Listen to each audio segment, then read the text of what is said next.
Music by the convo. You ready, Ian? Let's go. Kyle, you ready? You know it. Alright. I'm ready too. Let's do this. We've been working round the clock. We ain't got the time to stop. We've been trying to find a spot just to chill, kinda feel like it gotta be the watch. Heroes don't wear capes, despite what you heard. We just regular people that risk our life when we serve. Bring some light when it's dark, give some sight when it's blurred. We lionesses and lions just trying to fight for the herd. We don't live like kings, don't get treated like queens. We just trying to survive while exceeding our means. What up? This your boy Chris Jordan. Yo, it's your boy Ian. And I am Kyle. I am King Jones. Welcome to the Watch Booth, episode 11. As y'all might notice, we got an extra guest today. Yeah. What's going on? Welcome to the podcast, Rome. Thank you. Appreciate y'all for having me. Absolutely. Making this ride down to New Haven, see my brothers. Word. Hopefully it wasn't too bad of a ride down here. No, it wasn't that bad. It was all right. Yeah, it's a small commute. It's Yeah. a short commute. You got a nice truck, so it's cool. I'm more stoked to go to Insomnia Cookies after this. Oh, Good that's the call. spot. I can't. Damn. I can't. You can't go to Insomnia, or you? I don't know. Like, I shouldn't. Yeah, But you you could, absolutely though. should. But you No, could. I shouldn't. I shouldn't. Thank God I'm like on the delivery cusp, like outside the zone where I can't deliver to my house. Thank God. Because I don't even know what I'd look like. Limits, I'd right be now. looking like the Michelin tire man. That's the thing at Hartford. You bring a girl from Hartford, some Insomnia Cookies, you good. That's it? Go yes. there? Insomnia, go there. Solid. Look at Kyle. Kyle. Bro, So they I don't bring like what them. now? Nah, this ain't right. That's a Kyle's long like, commute. gotta take notes. That's a I gotta long take commute, notes, bro. yeah. All right, so Rome, we brought you up here today. Why don't you tell us a little bit about yourself? Yeah, so like Roman Carter, lieutenant in the Hartford Fire Department. Been on the job for about 13 years. Came on the job when I was 20 years old. Like Nice. straight from the streets. Just jumped into it. On one of the busier trucks, I've been on Ladder 3 in Hartford. We cover mostly the north end of Hartford and the downtown area. So we got a good square footage of land that we cover. Word. And, just trying to figure it all out. I also DJ on the side, and I also deliver oil part-time. So those are my things. I try and stay busy. Look at that, guys. People don't even know how involved firefighters are, Oh. even outside the job. You know what I mean? Exactly. It's a lot, especially with dealing with, like, firehouse stuff. It could be a lot. Absolutely. So you say you on Ladder 3, right? Mhm. How is that as far as, like, how busy is Ladder 3 compared to other parts of the city? We're the second busiest truck company within the city. Yeah.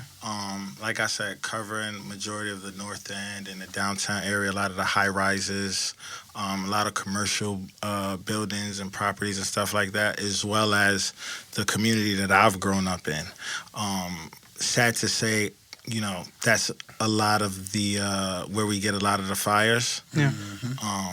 But it's been a blessing working in that area, like I said, and kind of like listening to Jordan's song. I think one of the lines he said, working in the area where he, used to pitch on type of thing. Yeah. It's like, you have a different type of connection to that community that you've grown up in. Right. And it's like, it's like a 75% chance that you may know this individual that you may be responding to. Yeah. So it's something that you unfortunately have to deal with, but at the same time you definitely have an opportunity to make a direct connect or make some type of change within your community. Word. So then, assuming then you're from there, right? Yes. What made you want to become a firefighter? Like, what was the story behind you becoming a firefighter? I wish I had like one of those glorious stories where it's like, I wanted to be a fireman since I was a kid. Unfortunately, I don't. It was one of those things where like, I remember this kid in high school was like, I'm gonna become a fireman. He was like, they make good money, schedule this and that. And I was working at UPS, slaving, and I was just like, you know what? I'm gonna just stay here. I knew I wasn't going to school. Yeah. School wasn't really my thing. But I'm just like, you know what? Probably drive trucks or something of that sort. And I think I came home and my mom was like, so what you about to do? You know what that means. And I'm just like, I don't know. Maybe I'll become a fireman. And she seen an ad. She seen an ad and she was like, well, they hiring. So I didn't know what I was getting myself into. I went, took the test, and it was like thousands of people. Yeah. And I'm just like, oh, no way. Like, no way. And somehow I just like, was passing these tests. Yeah. And I got to like the chief's interview and now I'm in an elevator with like dudes that's like 7 foot jack. And I'm like, no way. Like, no way at all. But with the grace of God, I end up getting through. And, it ended up being a career that I just loved, became fascinated with.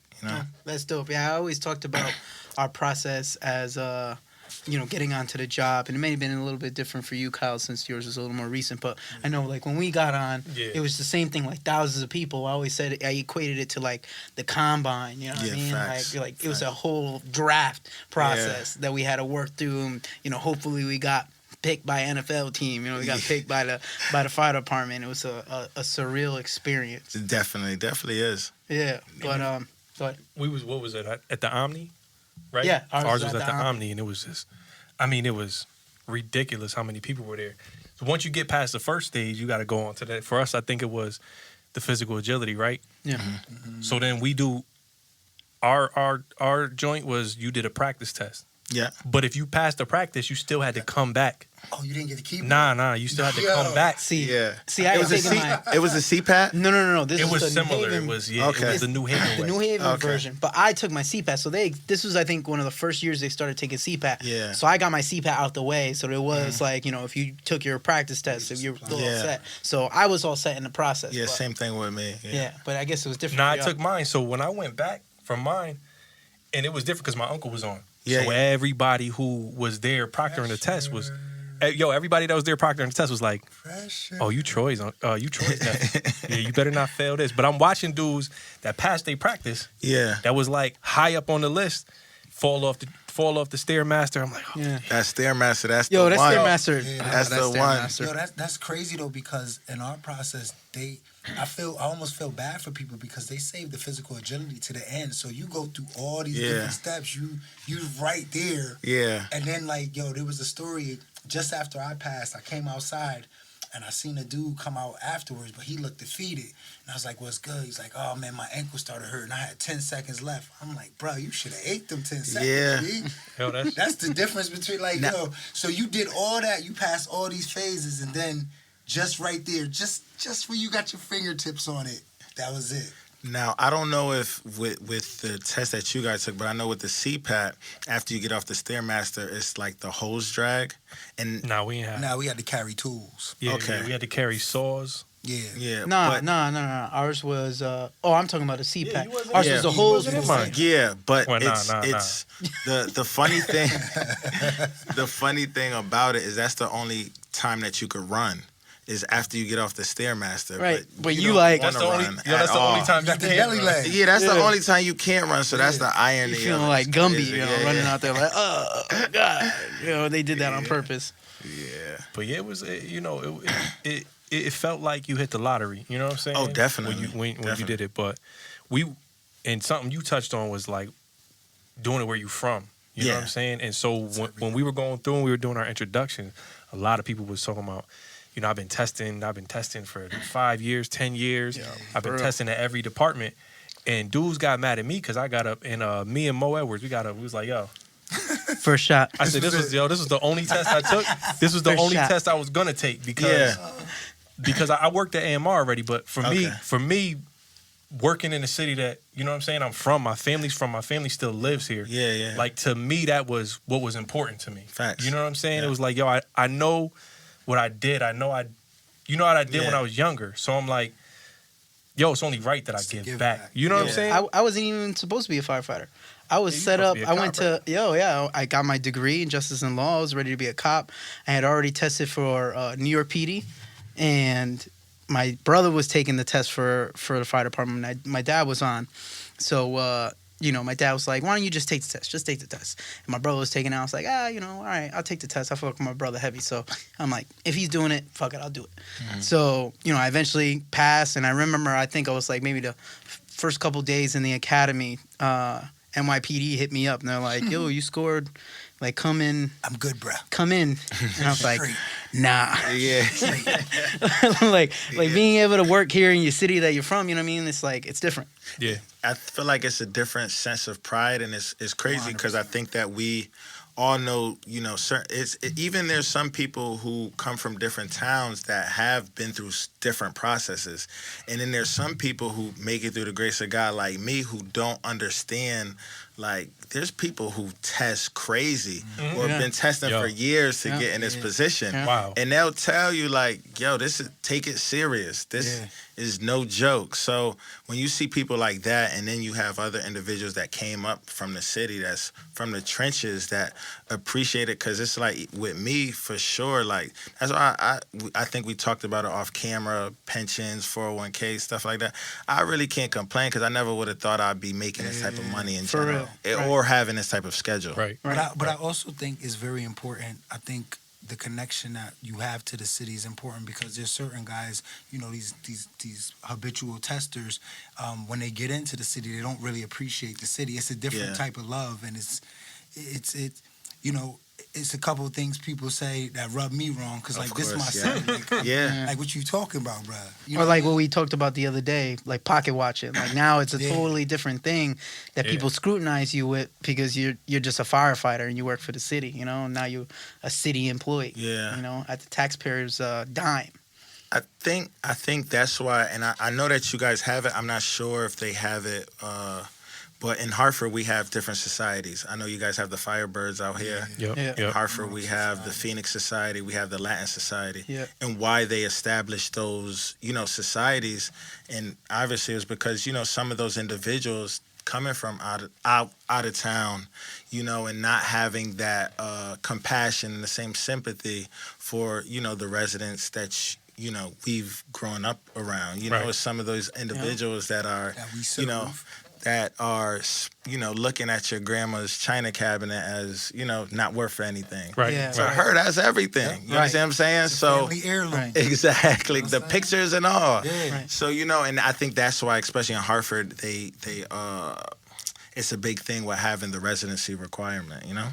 Well, we have a residency requirement in New Haven. It's the same feeling, We try to bring people within the community because, people within the community understand the community the best. Yep. And and this is nothing to people, who apply for out of town, but, it's just a different vibe when you're on a call and you're helping, like you said, a grandmother or just anybody, a part of our community, knowing the nuances behind cultural differences, being patient with certain people, and just knowing how to talk to them. Exactly. It's just like a totally different vibe than out of towners have. And that's the thing. Like, when we talk about relating, sometimes it's so many times where I'm in calls or situations where somebody from around the way trying to talk to me crazy, and then when they hear me bark back, it's like, okay, hold on. Oh, yeah.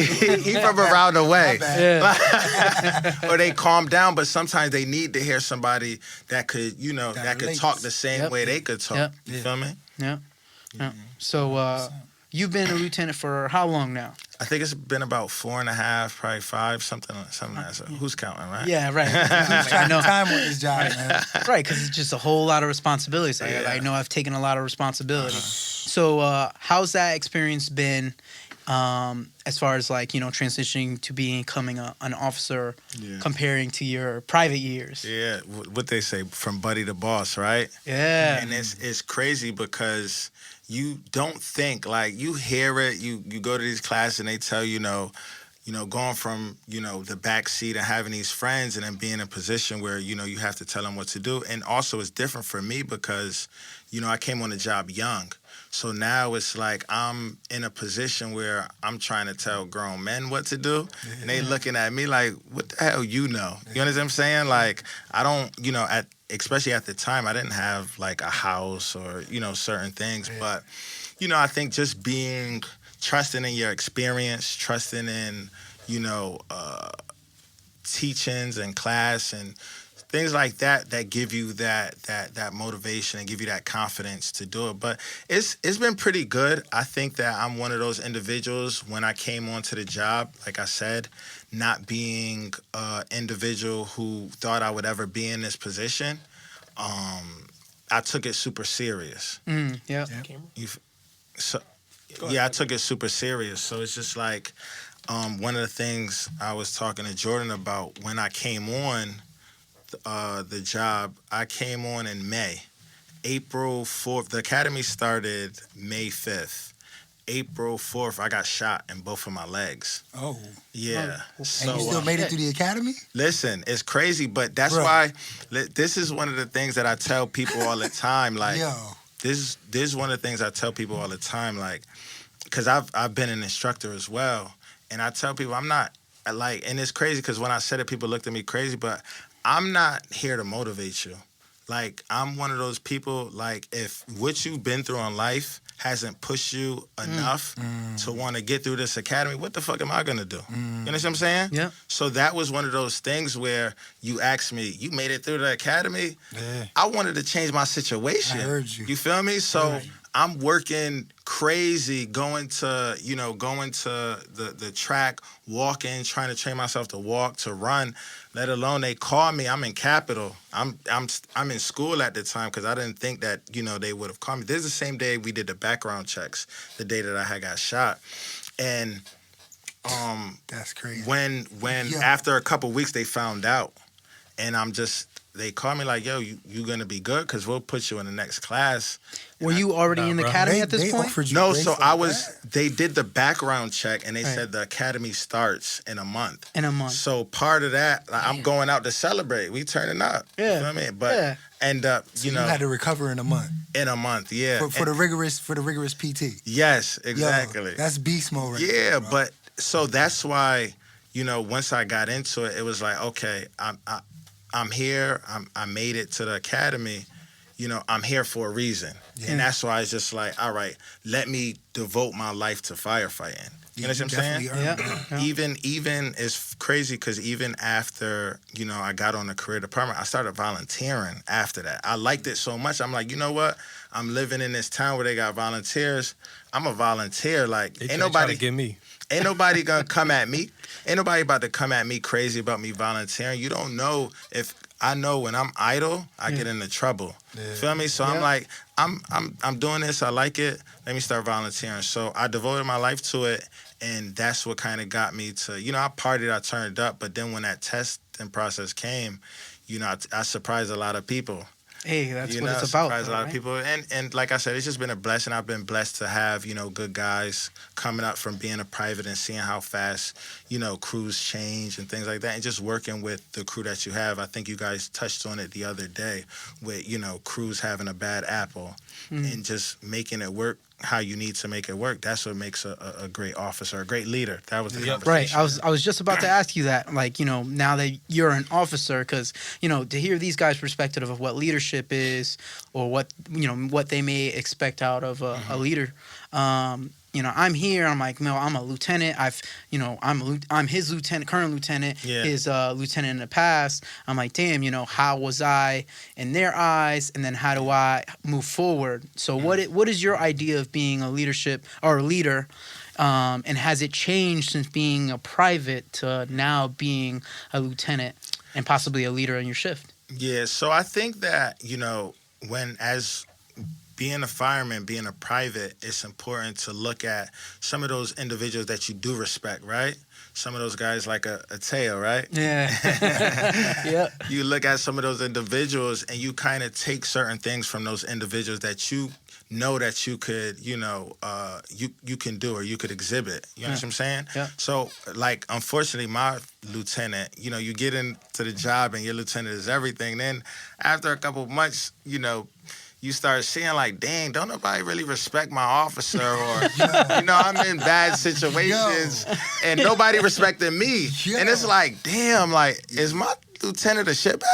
Like, you kind of have that conversation, but that's one of those things that, it kind of pushes you to see like, I don't want to be this individual. And sometimes you could learn just as much from a bad officer as a good officer. Right. So I started looking at officers that, some of my boys had, like, damn, like, I need somebody that's going to hold me down like that. Mm-hmm. Or I want somebody that's just as cool or knowledgeable. So I think taking some of those pieces with other individuals that I've seen and applying it to, what I'm good at, or what I think that I was good at, and just try to exhibit those things.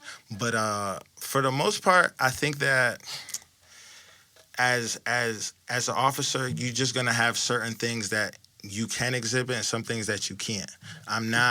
One of the things that I pride myself on is being very laid back. A lot of my guys are comfortable coming to me about a lot of things. I don't really get upset or angry a lot. I'd rather my guys make mistakes with me than try to like hide it. Yeah. But I've been realizing that that's not the best way to be, because then they'll get another officer who yells and screams, and then they all shaking up. Yeah. And at the end of the day, when it comes to fires, a fire ain't gonna be cool, calm, and collective. You're damn right. It's gonna be loud and crazy. Yeah. So that's the aspect that I'm like, damn, like I'm cool, I'm cordial. You could talk to me, you could make a mistake in front of me, but when it comes down to another officer comes, you making me look crazy, my boy.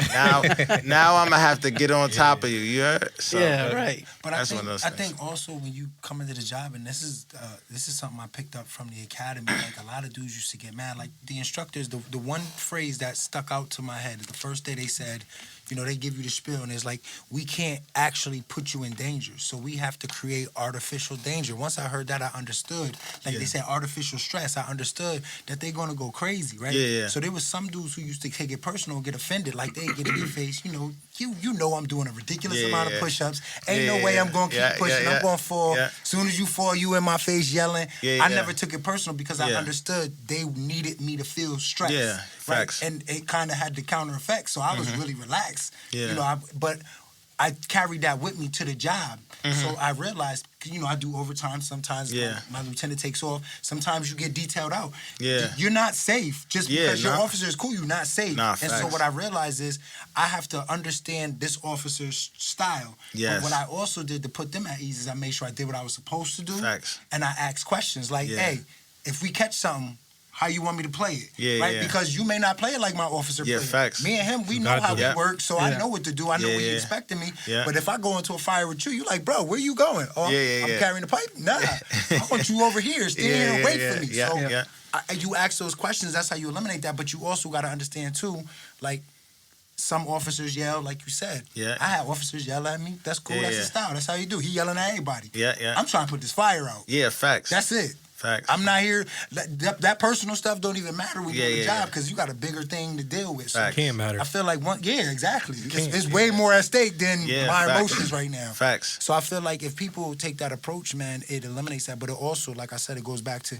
as long as you're doing what you're supposed to do, you know what I'm saying? You know not to take it personal. That's the biggest thing that I tell people all the time is, as long as you know what you can do and what you can't do, and as long as you know your job, it's not too much somebody could say to you. Yeah. You know what I'm saying? Right. And that's why I've always tried to tell my shift, like, if I'm in my absence or if you go work overtime, you're always representing the shift and how we run the shift. Yeah. So if I maybe slow roll a certain part of an activity or something on the shift, you know what I mean? That's because we can slow roll that. Yeah. I was like, but if another officer come in, that doesn't mean you slow roll it. You know, you don't play it like that. Play it like how we know we're supposed to play it. You know, play it by the book. So I mean, it's funny though. I mean, guys will do that, right? They'll go and act a certain way, and then it comes back around like, yo, man, the guys in your shift, man, they why they like this? They think that they got your time. Yeah. Some individuals that think they got your time, and they go to different houses, and because they know they officer get respect, they think that they could just do whatever, and it's like, yo, bro, you making me look crazy, yo. People coming up. You gotta say, nah, I ain't teach them like that. Nah. Yeah. That's not how we do. That's not how Like, we do. nah, he don't act like that with me. Like, Listen, you said something that stuck with me, and when we had our leadership talk, I love that, yo. The We- leadership conversation. yeah. So you said you're an instructor too, and you said, I'm not here to motivate you, Yeah. right?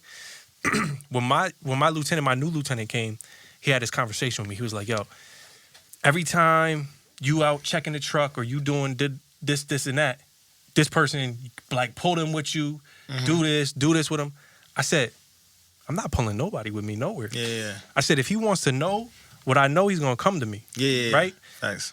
At the end of the day, if you're not motivated to do that, I'm not here to put you. You don't want to get qualified on the truck. Then don't get qualified on the truck. You don't. I got a spot. You know what I'm saying? 100%. I'm lucky. I got a shift full of dudes who really are motivated to do that stuff. But that's how I learned, because for me, you know, Damien and Scotty, dudes I came on with. Scotty is like my uncle. You know what I'm saying? Damien is literally my cousin. Yeah. So I expected them to come to me. Yeah. After I got qualified on the pump, I was like, all right, these dudes gonna come to me. They gonna, you know what I'm saying? They gonna teach me everything they know about the truck. And these dudes sitting back like, yo, I don't see this dude doing nothing. Yeah. I ain't see him in a book. I ain't see him. And we ended up getting into it because I heard him saying like, yo, to the drivers, Damien and Scotty saying to Damien, yo, this dude really sitting back thinking I'm about to just come to him. So, you know, I'm like, damn, you like my uncle, bro. Like, we talked about it, and he was like, yo, listen, I'm not here to motivate you. That's what he said. That's what he said? I'm not here to motivate you. Yeah. He said, but if I don't see you in the book, if I don't see you going through that piece every day, I'm not bringing my ass out of where I'm at to come teach you. You know what I'm saying? Yo, we grown men at the end of the day, right? And so, you got to lead by example. Yeah. You know what I'm saying? But you also gotta, if what you've been through and what you going through or what you got going on in your life ain't enough to motivate you to do this, I'm not here to push you. You know what I'm saying? That's my thing. So to a certain extent, that's big with the academy. It's like I said that in the academy where it's like, yo, at the end of the day, it's like you said, it's like winning the lottery, right? So now it's like, if you don't want to go get it, like, I'm straight with it. The overtime is more overtime for me. You know, more people drop out. You know, or show that you're not willing. I'd rather people that's not, you know, putting their heart into it, because at the end of the day, this not McDonald's. When people mess up here, people die. You feel me? Yeah, right. So when it comes to the firehouse now, it definitely is my job to teach you, because you're gonna be there with me. Right. I mean, so it's but one of those. But you're an officer. Yeah, but even the backseat guys, like we talked about, Right. like you guys talked about leadership, and I had hit him up, you know, and it's, you know, there's formal leadership and there's informal leadership. You know, and informal, that's that backseat guy, right? That guy that's been there for a while, that guy that knows, you know, what's going on. 9 times out of 10, that's that guy that when they go into the bunk room, he gonna start the conversation like, yo, what's up with the lieutenant? What's up with y'all boy? Like, so, you know, with those guys, you know, at the end of the day, they're, you know, that's your crew. And just like you said, always want to make sure they squared away. Make sure, but at the same time, when it comes to now promotions and stuff like that, I'm not about to motivate. For me, I want everybody on my shift to be qualified. Facts. On both pieces. You know, we're in a double house where we have an engine and a truck. Yeah. Right? I want everybody on my shift to be qualified on both pieces. But if you don't want to be qualified on that piece, I'm not about to pull your arm and make you come get right. Right. Exactly. Because you know what, at the end of the day, that's going to be you missing out on experience. That's going to be you missing out on the whatever, you know, the extra pay for the driver's pay. That's you. Not, you know what I'm saying? Then when you go promote, now dude's going to look at you. And they're going to be like, this dude ain't qualified on nothing. So at the end of the day, you know what I'm saying? For me, it's like that, just what you said just hit, because I heard that before. And it wasn't in terms of like getting you right I understand. with your job. It was more like, yo, I'm not about to get you right with no extra stuff. I can't make you want it. It sounds crazy at first, but when you really think about it and like it's that's a fact. Like we all grown men, we got stuff going on at home. Right. If you want this work, you know you're gonna run to it, you're gonna get it. And that's why I tell my crew, like, yo, at the end of the day, like we're a ladder company. We're not a heavy rescue.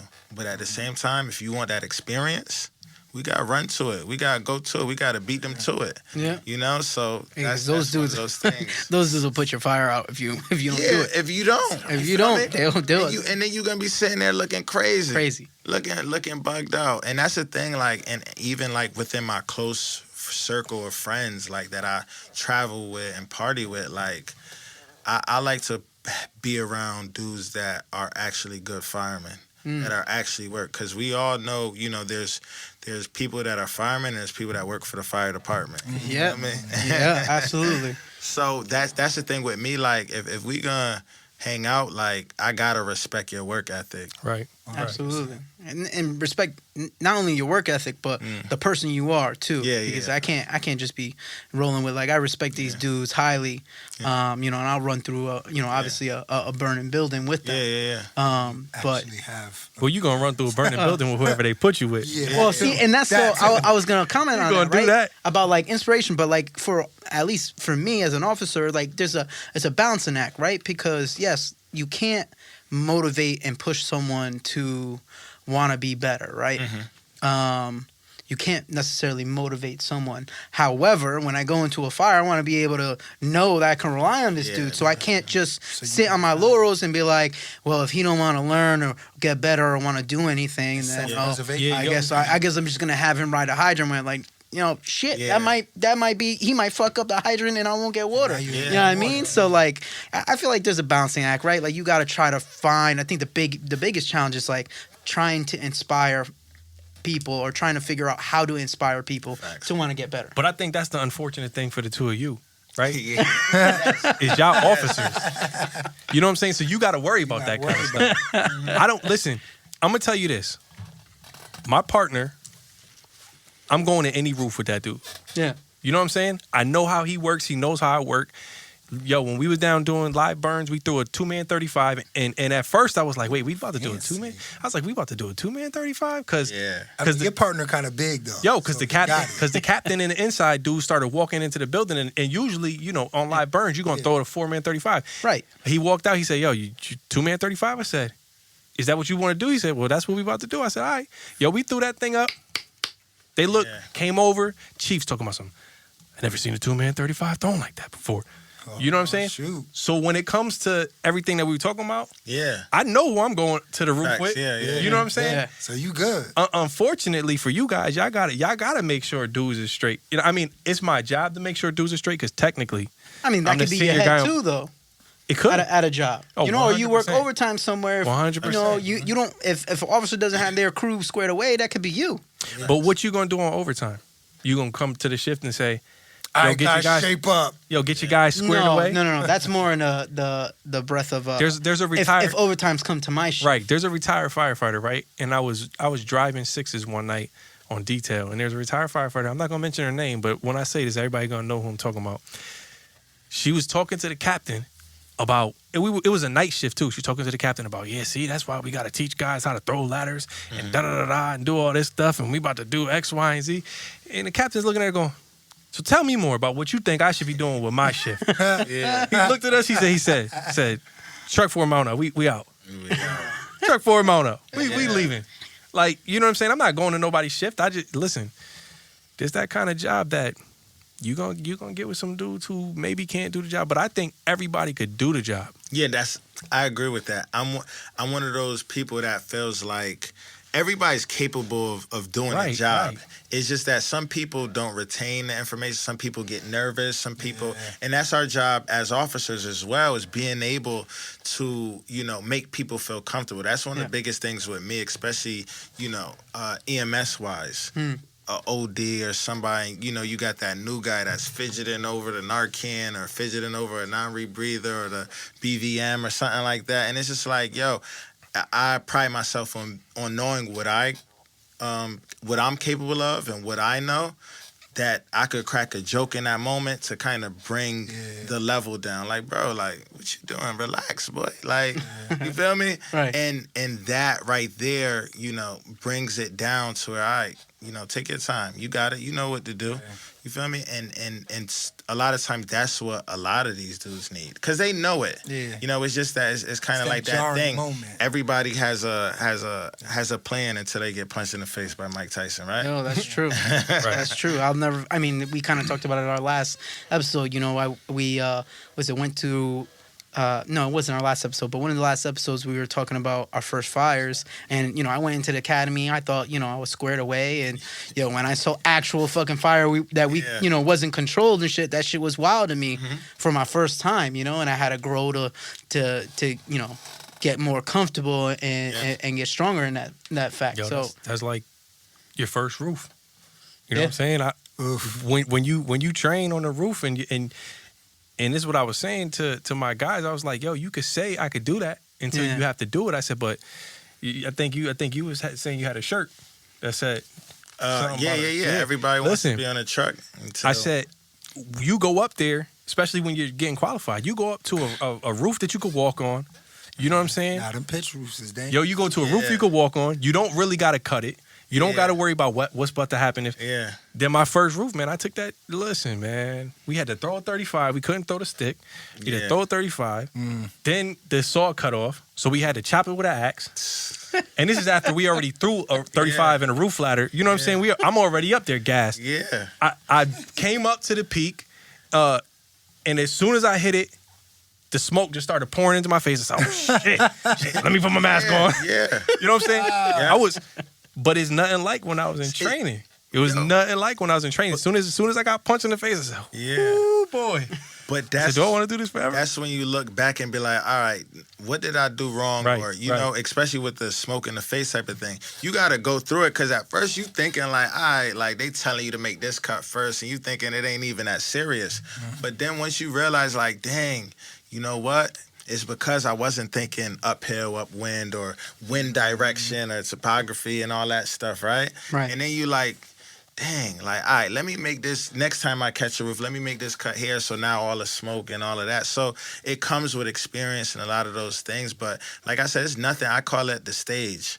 You feel me? When you on that roof and you see, I'm pretty sure y'all call them sparks, we call them buffs, that are taking pictures and everybody's looking up. Everybody's watching you. You feel me? That's you on that roof stage. and you got all that pressure. It's not like you inside, no shade to the engine guys, but we outside, everybody watching us. Yeah, that's and depending on us to get that roof open, so it's that's the thing that's like one of the things with being on a ladder company that's like satisfaction, being able to get that roof open and, go over the radio, Yeah.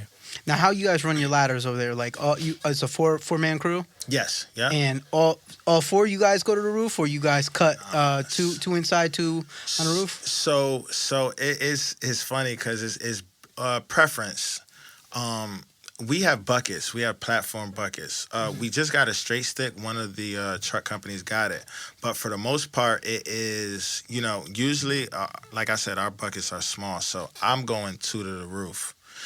If it's a flat roof, we'll do 3. Because a flat roof is going to take a lot more work. A lot of times it's, you have all the tar and rocks and all that type of stuff on there. So with us, the driver stays on the pedestal. The irons guy, he'll go with the engine company. But for the most part, me too. Sometimes you'll have great drivers. If we all inside, that driver will go up to the roof by himself. But that's kind of phased out. That's back in the day. You get cussed out for something like that.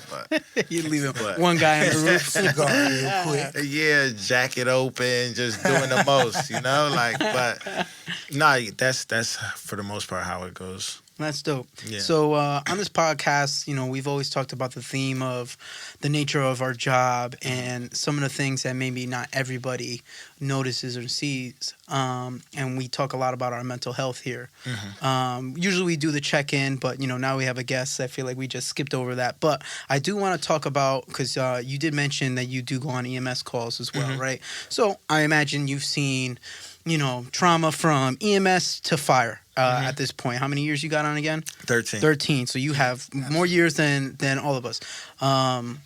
So I imagine that you've seen plenty of things. Yeah. Being on here, how has being a first responder affected you, just as far as seeing all the trauma, and how are you able to, or how do you deal with that? How do you process that? And how are you, a bonus, as a lieutenant, how do you deal with your shift that also has to deal with that? Yeah, so it's crazy. That's a great question, but I think it's more important to ask that question is some of our significant others, right? Because they're the ones that kind of have to deal with it.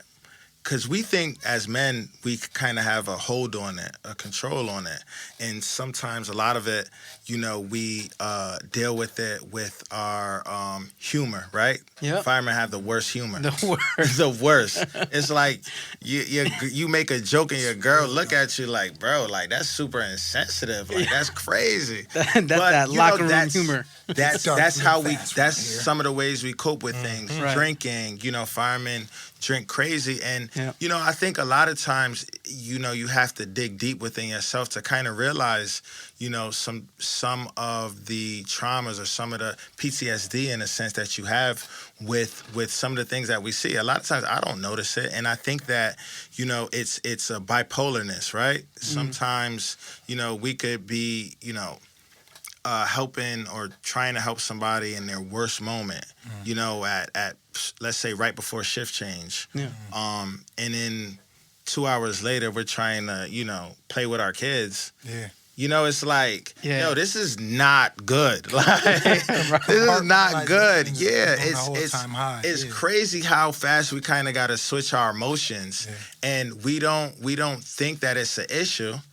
But, in reality, it is. So, with me, it's still a learning process, and people go about it different ways. Some people, choose to use EAP, employee assistance programs. Some people... Do people choose to use that? They don't, but, we every time they come around, we cussing them out. Get the fuck out of here. But, and some people deal with it just how we normally deal with it, just by going out, having a good time, drinking, whatever the case may be. But for me, I think it's just more so, I look at it just as somebody, that's in the service, right? It to me is just people in general, our community. They have a certain level of seeing things that they're not supposed to see, right? Facts. And they have a level of PTSD, if we might say, right? And I just think it's something that we this is an oath that we took that we had to learn to deal with. You understand what I'm saying? So with my guys at work, I think it's more for me to just kind of notice, things that go on, how I can't control what happens or what we see on the street, but getting to know my guys, just knowing certain changes of behavior, certain things. Hey, you good? You all right? Certain things. It's crazy because one of the stories, I swear to God, I will never, ever, this past New Year's, I'm like, you know what? Let me get some overtime. And I worked New Year's overtime, and I probably put it down around 11:30, and then woken up at about 12:15. First call of the New Year's. Code. You feel me? Doing CPR at 12:15. Yeah. Like I said, it's one of those situations where I'm just crowd of people, my guys are there, and I just looked up like, yo, Happy New Year, yo. And it's just like, but now I'm just like, yo, was it worth it?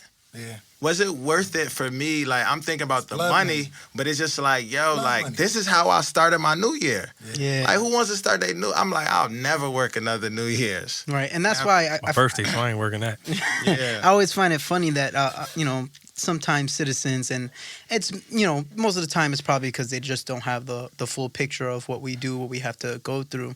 But I always find it funny that our pay is always brought up. On how we get paid, Bro, or how much I we hate get that. paid. But it's like, we go through a lot, we see a lot, we experience a lot. Yo, could that you it's- imagine those departments that don't get really good pay. And you have to deal with all that. You know what I mean? Like, and that's, I think this job is not about money. It's not. You know what I Yeah, mean? it's not. Because you Not if can't you be do it, doing it's this not. just for the money. Yeah. But You'd there's be definitely like a cynical. cost. There's a cost that comes Yeah. with it, and it does, you know, kind of. And I can't even say it balances it out, but at least buffers the blow when you're well compensated. Yeah. You know what I mean? But But I you mean, ain't well like, compensated. yeah, exactly. Well, You never- I'm you- not. you I know can't- I'm not. But you can't exactly. You can't be especially well when- compensated when it for it. comes down to your health. Yeah, exactly. Especially, you know, with just how many times are we around, you know, the smoke and they say the carcinogens and Oh, all these yeah, things that yeah. are Just even being hazardous in to the our back. health, you know. Exposures. Or I mean, Yeah. we're in the middle of the pandemic. Or, Yeah. well, we're in a pandemic, but who's got to deal with it, right? Yeah, we were exactly. front lines Exactly. Front dealing line with for real. pandemic when we had no idea what COVID. Like COVID is much different Yeah, now than when it exactly. started. When it first started, it felt like I don't know if Space. anybody ever played that game where you could spread the virus and kill everyone, and it was it was nothing. You were just playing a game. But now it's like we were in the game, and we had no idea about a virus that we thought. Was like, wow, this is going to be crazy deadly. We have no idea how to treat it and how to go about it. And we're about to be on the front lines. And all I can think about is like, damn, I got a family that I got to go back home. And I got to act different around them. I got to make sure I'm protected. I remember I was taking my clothes off outside the door of my house. And I wouldn't even say hi. I would just walk right by my wife and kids, go straight to the shower. But you know notice, what I mean? you notice, just like the CDC, you just started just being like, fuck it. I mean, after you a come while, home, you it's like, different fuck now. it. Like I said, it's different Fuck now. it. Right. But You know I'm what? saying, though, I'm gonna stay away from my family for the whole. You know what? Just about to yeah, go that's give them all a right. kiss That's with right. this uniform on. I spent a whole, I think, It was like 2 weeks or something, wasn't it? 2 weeks. It was like a month. month Yeah. or more away from my family. I lived. They provided off campus over at UNH for firefighters. Heard that. We heard that in Hartford, and we like, yo, like, what's up? Yo. Like, we was tight. So I was about like, that. So I was like, fuck it. I don't want to risk my. I didn't know anything about COVID. Now it's funny to think that we went to those extents. Now it's funny, but No, I mean, then I was like, yo, I was bugging. So I was like, I got little kids. Like I just had a baby, and I was like, nah, okay, I'm gonna spend my time. I'm gonna go to work, and after work, I'm about to go to these dorms. It was just like college. But I mean, And it was in wild. hindsight, it wasn't because at that time, like COVID was wiping people out. Yeah. Right. So Well, at that it time- was a legitimate. At that time, it was a legitimate response for what was going on because Yeah, you ain't COVID know what was you was looking doing. like the deadliest thing on the planet. It was just taking people out. And I mean, I guess as it waned down, now you could look back and be like, yeah, I really stayed away from the whole month. But You know what guys I mean? talked about it, and you guys have the conversation. I forgot what was the topic. What was when you guys start off the topic of with the community? Tell it, please and thank you. I think it was called. Oh yeah. Please and thank you, and maybe that's something as well as with I think our community outreach. Something that we need to also add is. Educating the community on the risks within our job. Like I feel like it's one of those things where the fire department, or a lot of departments for that matter, police department, were a lot more reactive instead of proactive, right? Yeah, And- that definitely. And we've seen a lot of that with 9/11, right? Yep. I think that I don't want to say it like that, but in a way, firefighting, got a lot more. Prominent and a little bit more respect after, the unfortunate tragedy that happened. Right. So it's just like, if you guys knew, how this goes beforehand, you would have already had that respect. And even to this day, there's a lot of firemen trying to, get benefits that, from issues that they're developing now.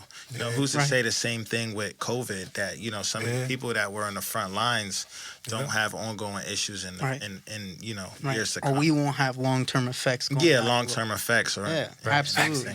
But to even go off that, did you want to say something? Nah, I Hold on. But I wanted to lighten it up. We getting heavy. I know, but I wanted to get just one more notch heavier. I wanted to get a little more dark. down I don't the want to rabbit get that hole heavy. we go. No, I don't want to get that heavy. No, I wanted to get a little more. No, but just we were just talking about PTSD, and just like we were going through it this past year Still with going Rico. You guys years ago had your own line of duty death as well, and I believe it was firefighter Kevin Bell, correct? Yes, yeah. You were on for that.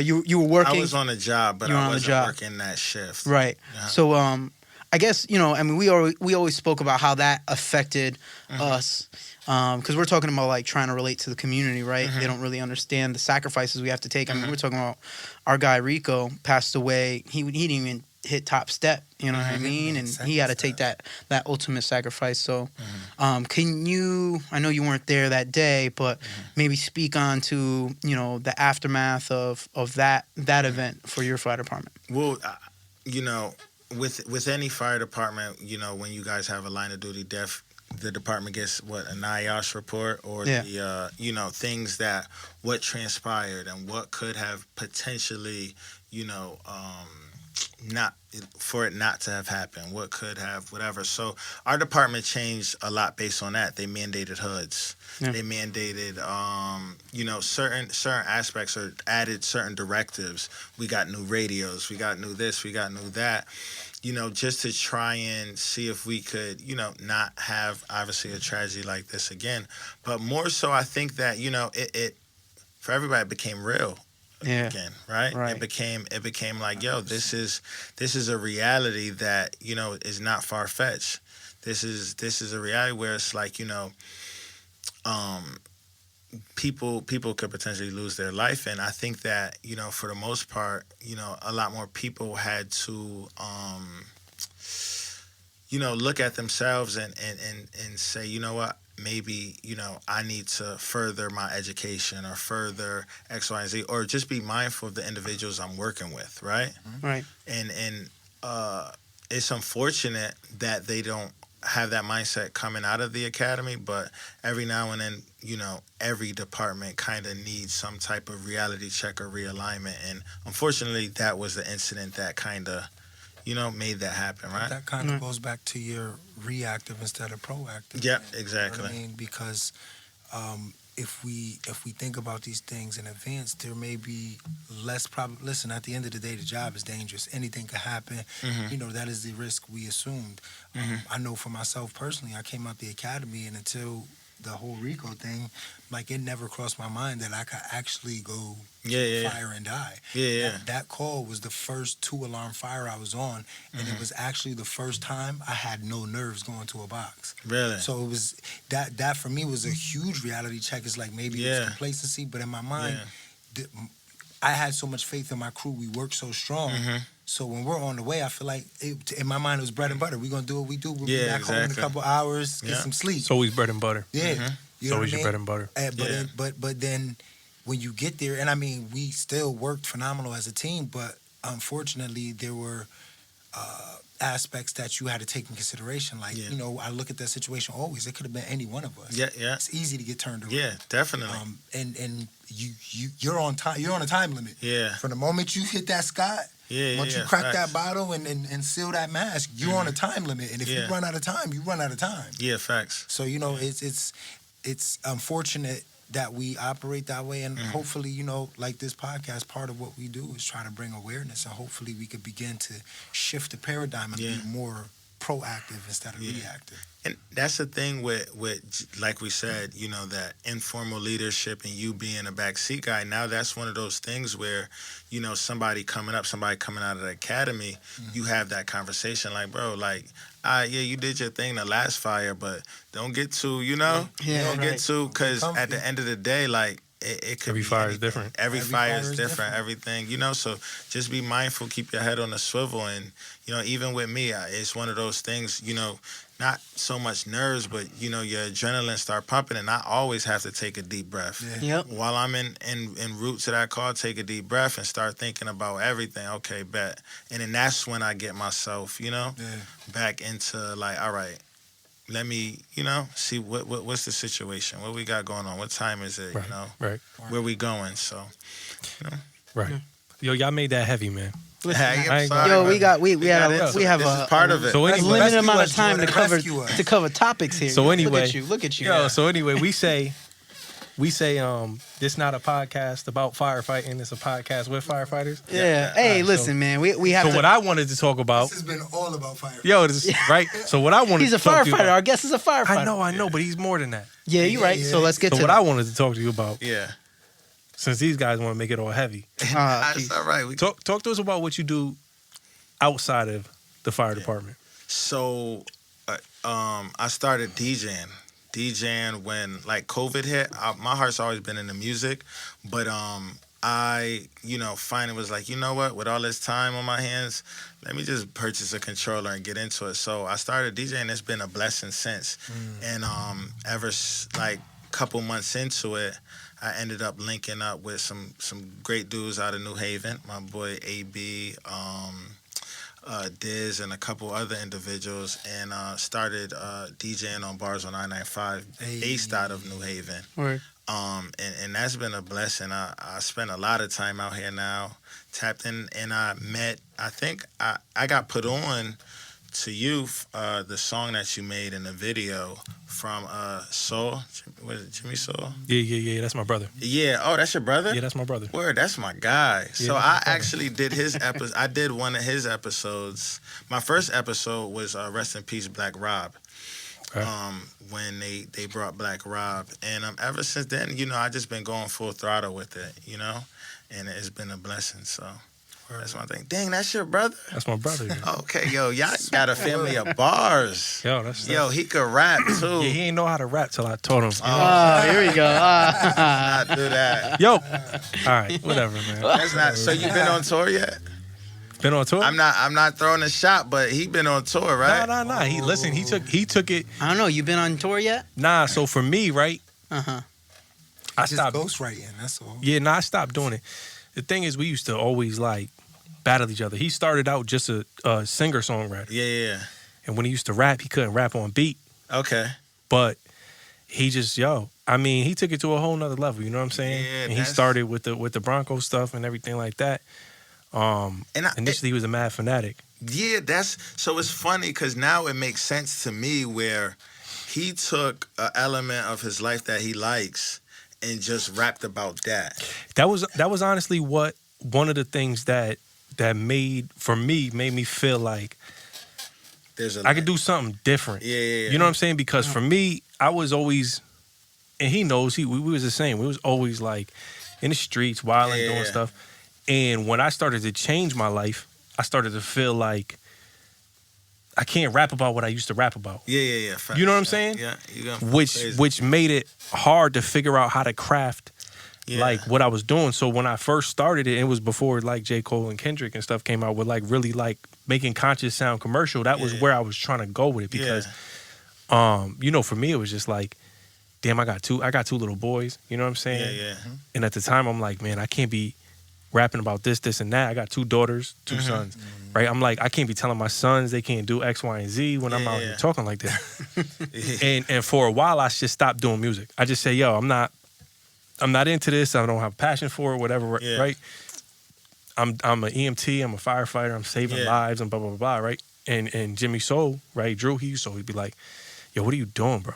Like, you gotta give your gift to the world. Like, what you doing? And I was like, yeah, man, I don't want to do this no more. So even when I do stuff now, he's like, bro, I'm so happy you doing this. Yeah. But he was one of the people that made me feel like, all right, I could rap about something different. You know what I'm saying? Yeah, I could make music about something that I do and something I love. And for me, it was all, for me, it's mainly for mental health, right? Yeah. It's not only to, like the stuff that I write that has to do with mental health is like, I'm really writing it for myself. I'm telling myself, yo, it's gonna be okay. You know what I'm saying? Yo, it's even when I don't believe it, I'm telling myself, yo, it's gonna be okay. And it just been people that been like, yo, your shit been touching me, or when you dropped that made me feel like, boom. So, I feel like I'm making a difference. You know what I'm saying? It's a slow grind. It's a slow grind, but definitely. And bars on I-95 is the perfect example for. It's a slow grind, you know what I'm saying? Yeah, look at how it started. Exactly. To where it's at now. Yeah, exactly. And like with me, that's the thing, like there's a lane for everything. You feel me? Or in so many ways. So, and you'll be surprised the people that you attract and the crowd that you attract. Getting back to the firefighter thing is funny because I believe that, we all go through an academy, but I think that as minorities, we should have a different academy. Mm. It should be two academies, like a regular academy and an academy for minorities. Because getting into the fire service or any service, there's an aspect that you don't really like. The academy tell you and teach you. That it's like, the camaraderie and all of this, the brotherhood, and then you get in and you like, hold on, like this is a different type of brotherhood. This is different, you feel me? So, that's the thing that, I think that in so many ways, especially with you with the music, is giving a different outlook and a different, like, yo, okay. Like, I want to tap into this dude, you feel me? As far as what you're saying, just like I said, what stuck out to me was trapping, a couple blocks from X, Y, and Z, or working a couple blocks from where we used to trap at.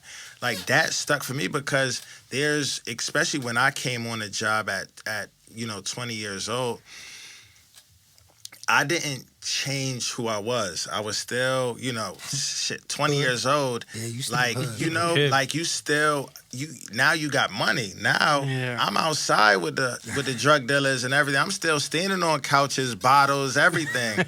You feel me? So they looking at me like, yo, like what he do? You feel me? But then when they find out I'm a fireman, it's like, oh wow, like, okay. So he's still being himself, but he has a respectable job or career. Right. And then that influenced a lot of other individuals from around the way to say, you know what, I want to get into that because I see Rome, he's still moving and shaking like, like, oh boy. But he actually get to keep it all. Yeah, I get to keep it, and it's respectable, you feel me? Shorty see me in the fire department gear. It's like, Bro. Right, so sorry, but I say all that to say that, with what you're doing, it definitely is, people are watching, they seeing it, and it's like, just like I told you earlier, like, I feel a little bad because I'm reposting his stuff, I'm commenting, and there's some dudes in Hartford that rap. Shit. It's some firemen that rap that. Yo, man, my own I lieutenant never don't even saw put me on, man.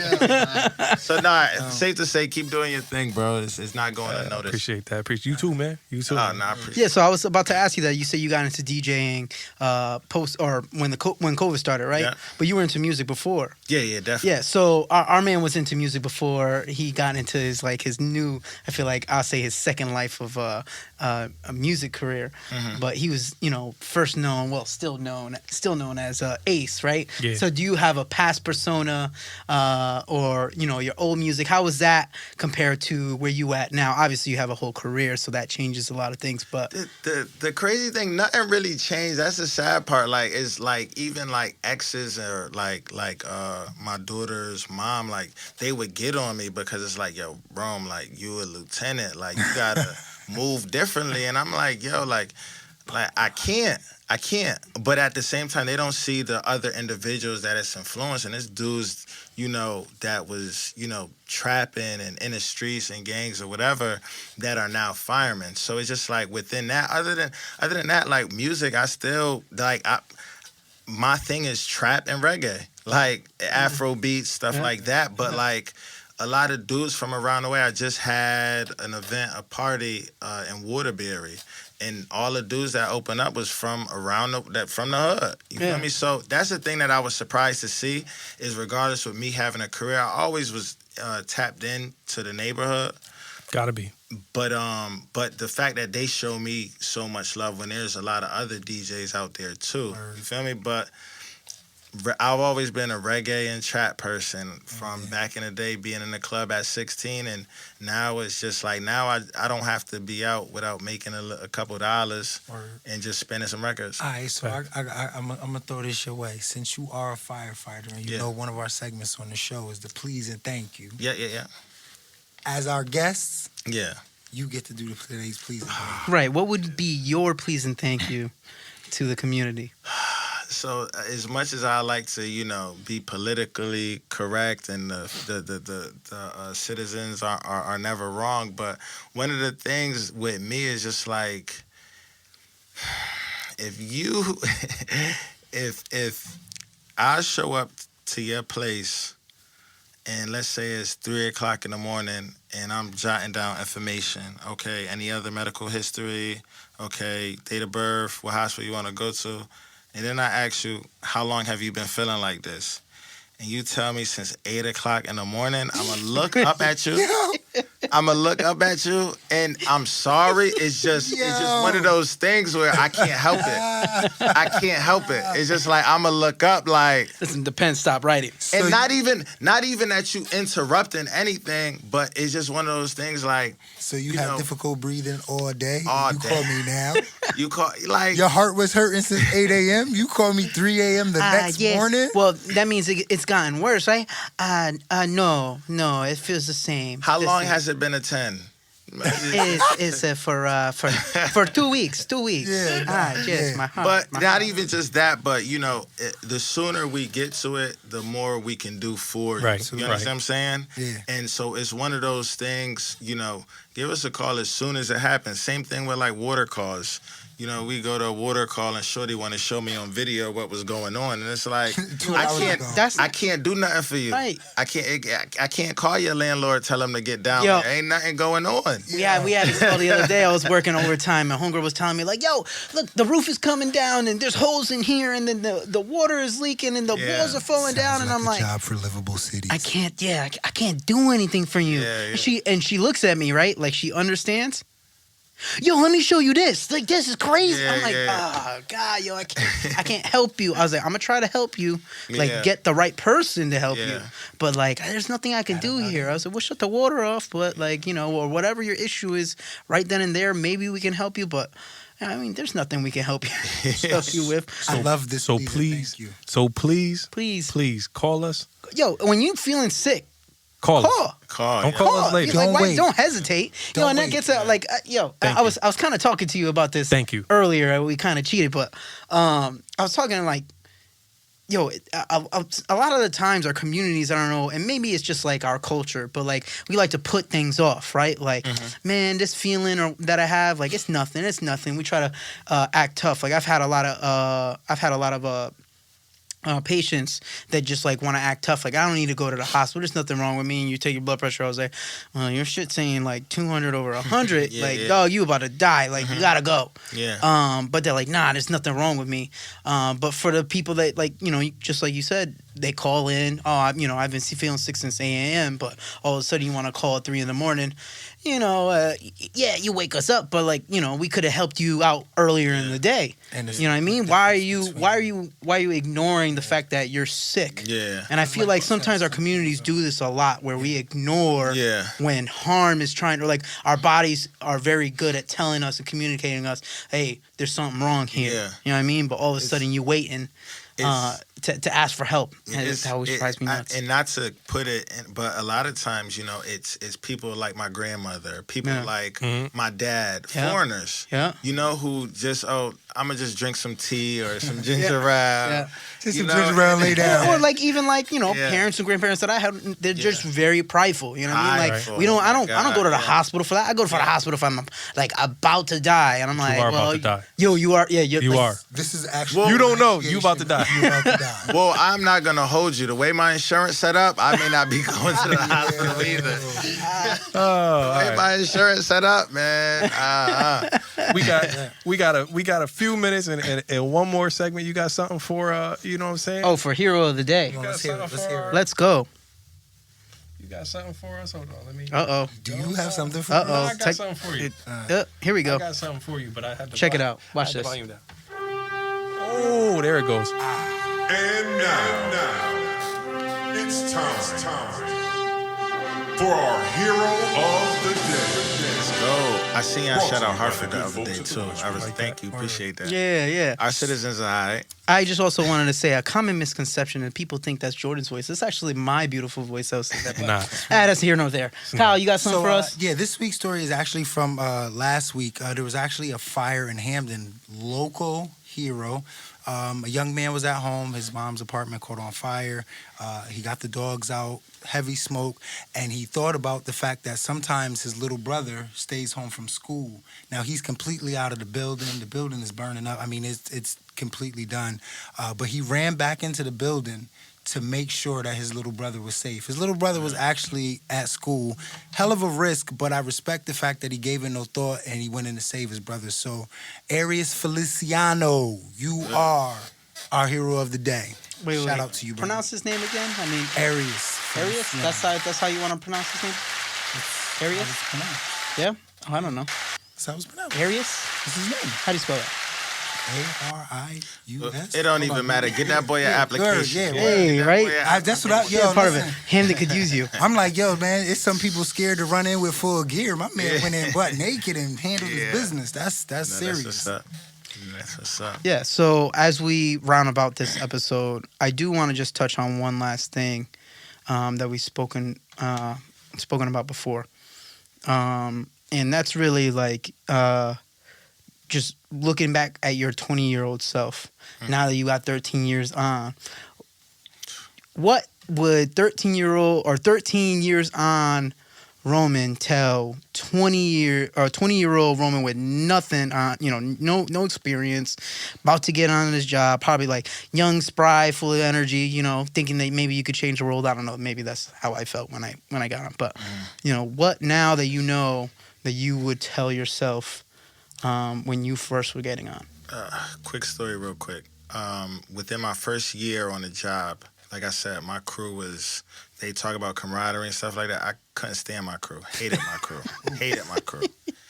And it was always, the hazing thing, getting into one of those things. But coming straight off the street, I'm expecting to get into a profession where it's a bunch of grown men, and just professionalism, maturity. Yeah. Fire department was nothing. Not like that at all. So it got to a point where I ended up getting into a situation where I punched an individual and got suspended for 3 months without pay. Whew. Ouch. And fortunately, luckily, I didn't have a family. I didn't have a daughter at the time. I just had a car note. Didn't have a house because now that 3 months probably would have put me under, right? That'd have been tight.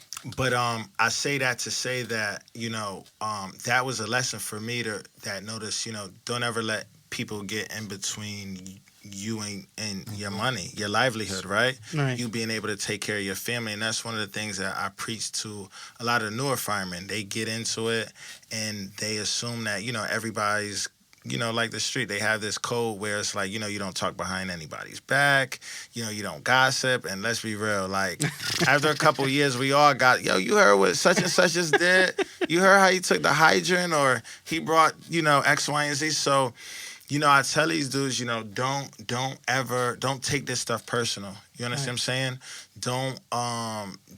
Don't let what individuals do. And people used to tell me like, they're jealous of you. And I'm like, jealous of me for? They got a car, they got 2 cars, a motorcycle, a wife, kids.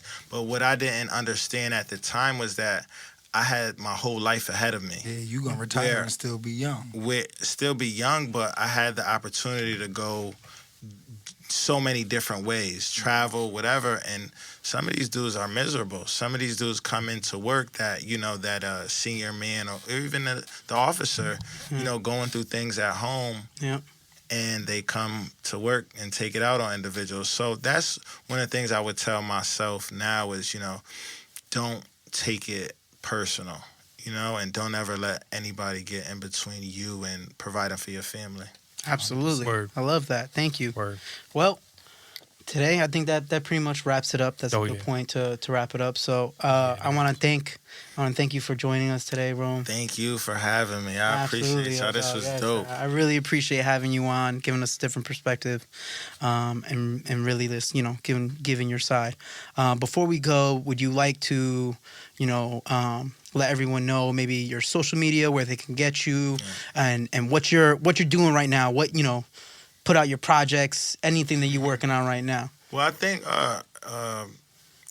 right now it's just like I focus on music. It's kind of bad because like as much as music has my attention, when I get into the firehouse, I have to change it. I have to become Lieutenant Carter. It's funny because people don't like DJ Rome. They like Lieutenant Carter. It's like, so sometimes I have to make sure, I have that hat and I'm still doing what I need to do for my guys. Right. Training and keeping on top of things. Right. But other than that, Roman Abramovich Carter, DJ room. On We'll drop it. Instagram. We're gonna drop it. So you. Yeah, so that's where you can find me. But you know, just keep working hard and elevating and moving. You know. Absolutely. Again, thank you, everyone. This has been episode 11. There we 12. go. I think it's 12, dog.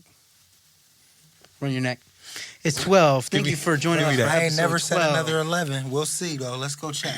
All right. Yo, all right, We're going to find out. But anyways, thank you for joining us today. I hope you enjoyed this special episode with our guest. Please comment, like, subscribe, download. Bell, all that good stuff. Yeah, where you hear the podcast. Damn, man, you talking about your intro. You threw me off my outro. Anyways, Had to do it. it's been your boy Ian and these guys, Kyle, Jordan. Thank you again, Rome. It's been another one. See you next time. Peace. Me and my dogs on the front line. Me and my dogs on the front line. Be at your door when it's crunch time. Look, be at your door when it's crunch time. Risking it all to ease your mind. This all to ease your mind. This ain't a game, this is wartime. Look, homie, this wartime, yeah.